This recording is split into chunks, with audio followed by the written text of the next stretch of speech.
Good afternoon. First of all, let me thank for the invitation and congratulate you for this timely initiative. We are only halfway through Horizon Europe, and the next framework program, the so-called FP10, is already a hot topic in the European agenda.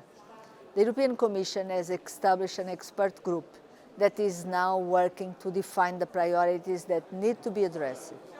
Today, I want to share with you some of the initial thoughts on what I believe we need to do to ensure that FP10 is fit for purpose, given the central role that research and innovation will have to reach our political goals. First, the budget. The budget must be more than double than the present one. From the European Parliament, and in particular from my political group, the EPP, the European People's Party, we have been calling for the need to attribute at least 200 billion to the next framework program if you want to be serious about the green and the digital transition. Second, excellence must remain the main driver of the next framework program. We must nurture it across the whole Union, as excellence is everywhere, not only within particularly known places. Building ecosystem based on excellence will help also to bridge the gap between high and low performing countries. Thirdly, widening is an effective way to reach this objective. The teaming instrument, for example, is playing a major role to strengthen regional innovation. I think it shall be scaled up, its budget increased, and the priorities reinforced. It needs to pass from a pilot and to a structural element to enhance research and innovation capabilities.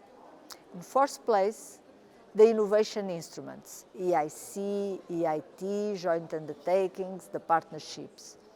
These need to be streamlined and simplified. I wonder if common administrative structures and improved coordination could help the life of the beneficiaries. The spirit is not to reduce the instruments at the disposal of the community, but being more efficient, simplifying procedures, and making sure that synergies can happen easily. Fifth, synergies. There is a lot of work to make synergies workable. Today, the funding programs do not talk enough about each other. The rules are very different from mechanism to mechanism.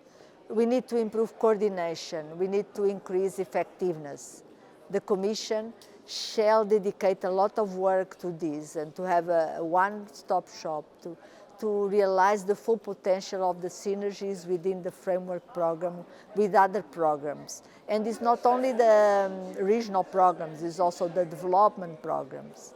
Simple guidelines are not sufficient to change the gear. We need more than that. Six, and related with the previous one, is simplification. FP10 must be beneficiary-oriented, simplify the rules, the management of the programs, the reporting of the funding architecture. Bureaucracy creates sometimes burden for researchers, universities, and all those small entities that want to apply to these programs. Last but not least, the seventh priority, in my opinion, I must stress the need to improve communication, in particular of the results of the projects, spreading and disseminating the added value of the framework program must be a priority. I am sure that the work that Commissioner Ivanova has started together with the group of experts will bring interest, food for thought and action.